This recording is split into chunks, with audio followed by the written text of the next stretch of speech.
voice onto the field. Everything is riding on this football game. So there's a special intensity, a special urgency. Here come the Volunteers. Wherever you listen throughout the world, it's football time in Tennessee. What's up, guys? Dane Davis here. Shout out to Boogie Bentley Dauber and the Indie Kid over at Talkin VAWLS Network on YouTube. VAWLS fans, head over to their YouTube channel, Talkin VAWLS Network. Smash that like button and subscribe, baby. Go Big Orange. Welcome to the Talkin VAWLS Network. My name is Boogie Bentley, and I know I already dropped one video today. Try to put out a video every single day throughout football season. Try to just make sure I get one out. But I saw this article. I want to talk a little bit about this Tennessee offense because we're 3 weeks into the season. And what are we talking about? We're all talking about the quarterback controversy. That seems to be the ongoing theme every single week because Tennessee still has not dialed in on a quarterback. But I want to put a little positive spin on this Tennessee football program. And yes, I'm not going to sit here and claim they're winning 10 games and it feels like 98.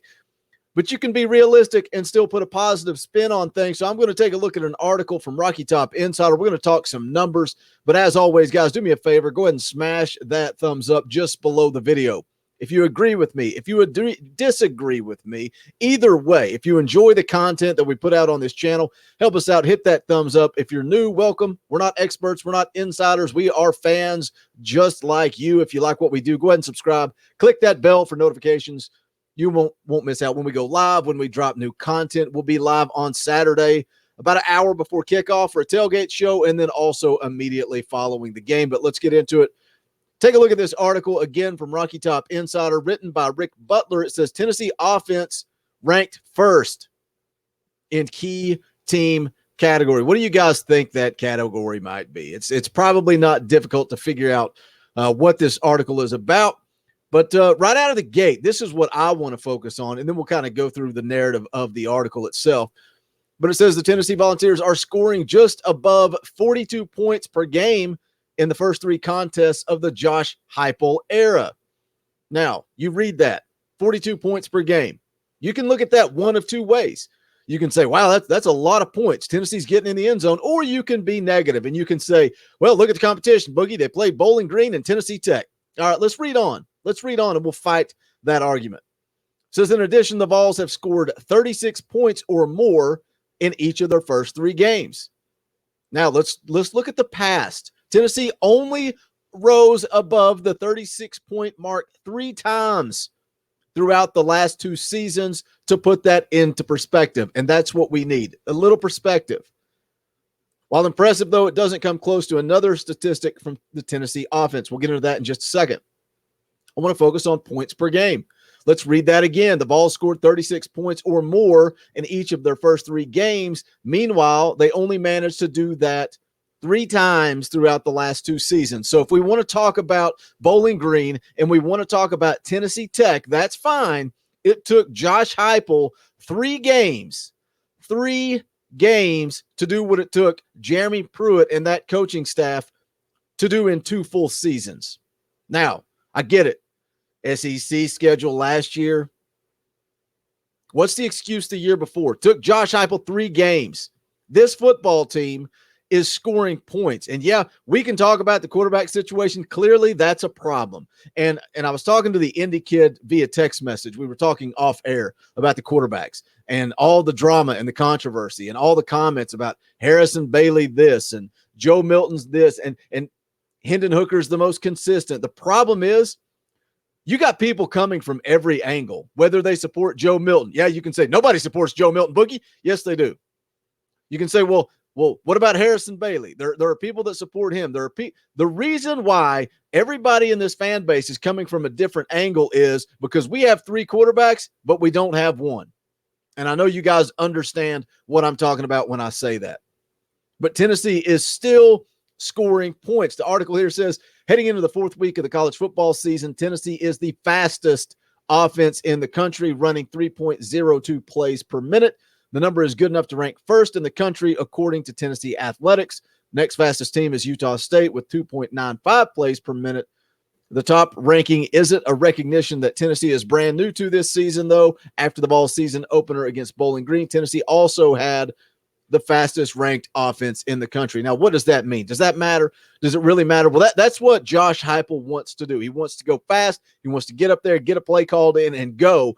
And the reason for that is, number one, you prevent the defense from substituting. You prevent them from being able to get set up. They have to stay very vanilla in order to get back to the line of scrimmage, get their play called and ready to go. And you're seeing Josh Heupel scheme up and dial up plays that have wide receivers running wide open down the middle of the field. So his offense does work. And to go back to the very beginning, yes, we need a quarterback that can make those completions. It is what it is. This offense is not perfect. But you can see that Josh Heupel is doing what he wants to do. He's going fast, and it is creating openings for this football team.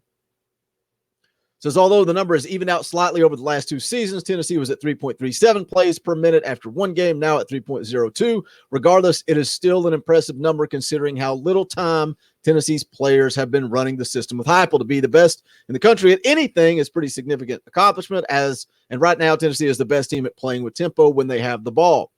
The reason behind this is simple. Tennessee offense wants to play fast, and they believe that the faster they play, the more offense will be effective and efficient. While in-play execution may not always have been there in the first 3 weeks, the game plan execution is working well. Tennessee wants to play fast, and they are. Tennessee needs some more horses. And I'm not taking anything away from the kids on this football team. Numbers are down overall in general. So yes, they need more horses. Well, Josh Heupel, another thing we were talking about off air, is Josh Heupel going to be able to recruit? This recruiting class is going nowhere. They got a few guys here and there leading into the season. I thought maybe once people saw this offense, it might pick up a little. We're still not seeing a lot in recruiting, and it's going to be a weird season for recruiting anyway. I don't know how much star rankings are really even going to play into it because of a lot of football getting canceled last year, a lot of camps getting canceled. It's going to come down to a lot of player evaluation for these coaching staffs. And I think it's going to be interesting, too, with the NCAA looking to pass a new rule where you can go and get 7 guys in the transfer portal and that not impact your incoming recruiting class of high school kids.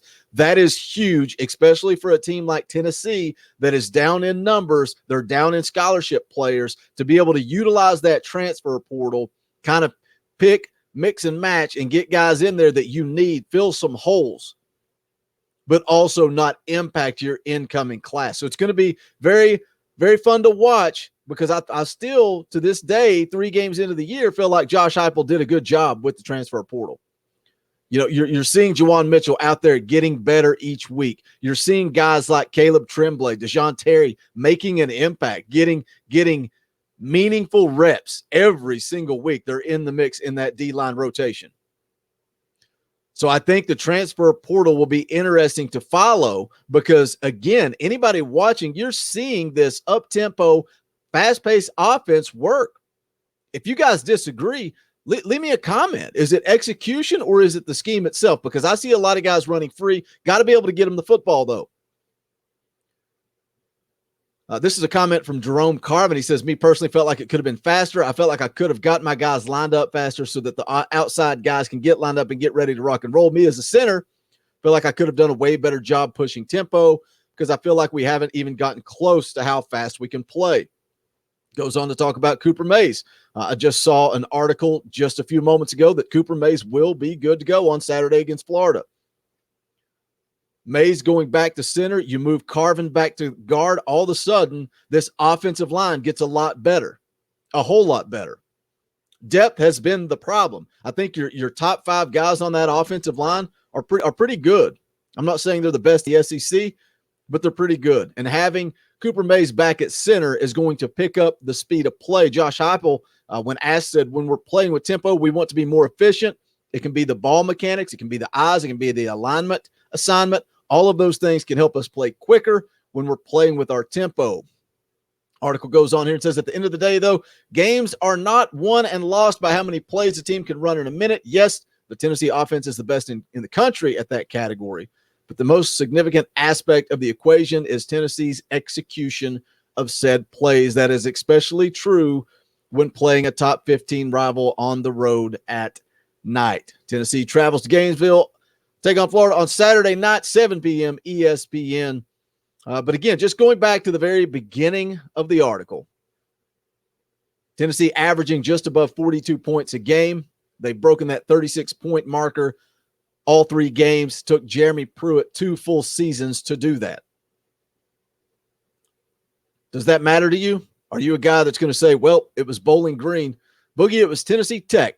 None of that matters. All that matters is SEC play. All that matters is, can you score 36 points against Florida Saturday night inside the Swamp? We're going to find out. But like I said, leave me a comment. Let me know your thoughts on the article and on this Josh Heupel offense, and just what, do you see the same thing that I see? Do you see a system that can be successful in the SEC, or do you doubt that this system will work in the SEC? As always, if you haven't done so yet, please smash that thumbs up on the way out the door. Also, check out the official merchandise of the Talkin' VAWLS Network. Just go to bonfire.com/store/Talkin' VAWLS. We've got some new items, including the Talkin' VAWLS flat bill hat. We got toboggans. We got some new stainless steel water bottles, but any and all support is greatly appreciated. If not, we just appreciate you guys checking out the videos, joining us for the live streams, hitting that thumbs up and hitting share, letting somebody know about the Talkin' VAWLS Network. You guys help make this show what it is. But that is going to wrap it up for this one. This is the Talkin' VAWLS Network. My name is Boogie Bentley. Go Big Orange. The songs howl like weed, poets sat in our chains, soaking moonlit falls on